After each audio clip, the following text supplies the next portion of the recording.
Everybody, this is Perch.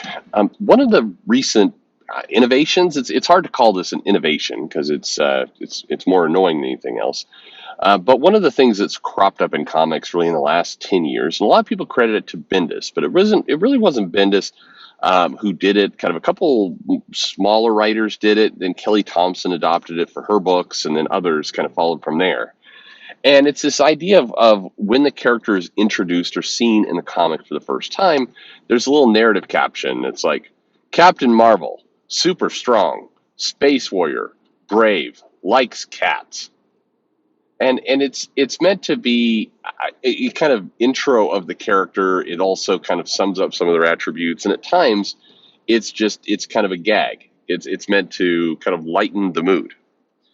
And I've disliked it from the very start. And I thought that I disliked it because of the silliness of it, because it did feel like kind of a record scratch in this comic where, the stakes are intended to be high. And you're in here going like, Namor, people thinks he smells like fish, but he doesn't smell like fish. Or does he? And you're like, what the fuck's even going on right now?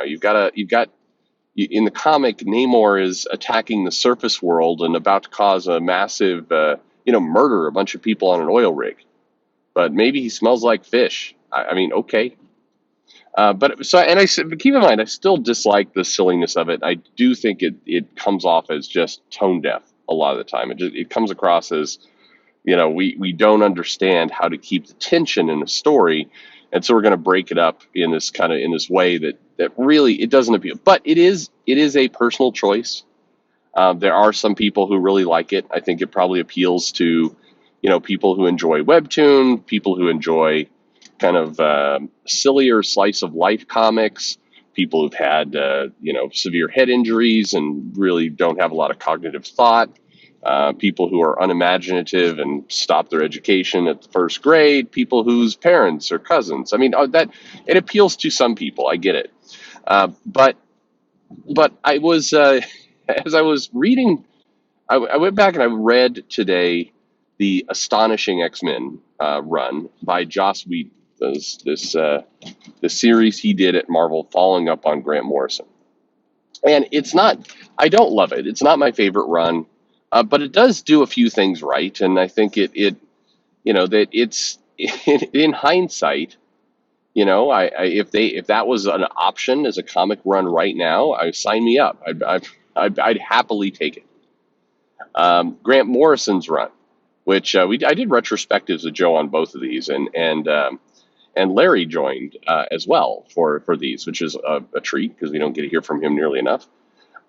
But and Grant Morrison's run, I have mixed feelings about. I like it, and that's the thing you're supposed to do. You're supposed to like that run, and there's good elements to it. Don't get me wrong, but if you go back and you reread it, you do realize there's a lot of filler and kind of just threads that go nowhere, and there's some stuff in there that's clunky. In terms of Grant Morrison comics, I think it's there are better. He's done better in different versions.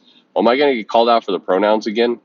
How many times, by the way, does Grant Morrison have to say, him referring to himself like current before people stop that? It was weird. He was like this little army of people went out just shouting at people for not using the they them pronouns that Morrison said he supposed his pronouns were. But then Morrison proceeded not to use his own what are we doing here? What in the world are we doing anyway? But the point is in that run, both Grant's and the Joss's Astonishing X-Men run, I was noticing the character Emma Frost because today, these characters, they don't have enough to do. Clearly, I mean, what does Emma Frost do in the Krakoa era of the X-Men? She wanders around. She visits her designer like every 2 or 3 issues. Like, oh, let's go. The designer's a fun character. He's got 4 arms. Let's go talk to Jumbo Carnation. That's like that character has spiked up in appearances like 500% since the character was basically kind of casually murdered, and in Grant's run, and casually murdered, and kind of revealed to be a kind of a douche. I mean, the character, and everybody forgets it, the character was not an amazing kind of creation. and was kind of written to be a bit of a prick in that comic. I mean, honestly, go check it out. It's not exactly this glorious character, but it was sort of an analogy for kind of the LGBTQ violence, kind of, but not really, because he didn't really specify that with Jumbo. And then the people who attacked him, there was some kick involved, and anyway, it's all clunky as hell. But in the current run, we see Emma, drinking wine, sitting and looking bored in the council, visiting her designer. That's it. That's all the Emma we've got now, and the character is incredibly one-dimensional, snobby. Really, that we see a little bit more of her when it's time for the Hellfire Gala, and she's like, "I get to dress up now," so it's more visits to the designer, and then I'm just kind of wandering around, maybe flirting with Steve, but there's no value or use of this character. Emma is completely flat, not obviously her chest, but completely flat as a personality. She's slightly snobby. She looks kind of bored. She comes around. We saw a slight bit of anger way back in the last issue of Inferno, where Moira's what went on with Moira was revealed to Emma, and then she basically went and kind of gave some information to Destiny and Mystique, but that's it. That's now there's nothing. And if you go back and you look at Joss's run and Grant's run, Grant is pursuing the Jean, Scott, Emma triangle. Joss is kind of all in on that the Scott Emma relationship, but you get a lot of twists and turns. Is she reverting to being evil? Does she have some demons? Is she haunted? Why does she do the things she does? Oh, she's she walks around acting like royalty. Why does she do that? Oh, what are the kind of the broken moments that we see? Does she have villainous impulses still? Not sure. What about the heroic ones? How does she save people in her own way? You get a lot of complexity out of Emma. Today, there's nothing. And why I relate that back to the caption is the caption kind of underlines the whole point, which is the characters are written to be paper thin in personality. And you can go down the list. Look at the Avengers. You've got a fairly big team of Avengers who, has some powerhouses. You've got, the Marvel Trinity. You've got Cap, Iron Man, and Thor on that team. Iron Man is shown to be, mildly irresponsible with technology. That's his entire personality. Thor does nothing. It does nothing. Every now and then, fuck She-Hulk. That's it. Black Panther, in theory, kind of James Bond-like spy character. Does not every now and then says something mildly clever. Captain Marvel, completely in the background of that comic, just kind of flies around and every now and then punches something. Captain America is maybe the one who has the best going for him, and that's only because he stands around, looks stoic and serious. Avengers, we've got to take this one seriously. That's all we got. There's no depth to anything there. The Avengers recently did a comic where it revealed that Jane Foster is still kind of wants she misses Mjolnir.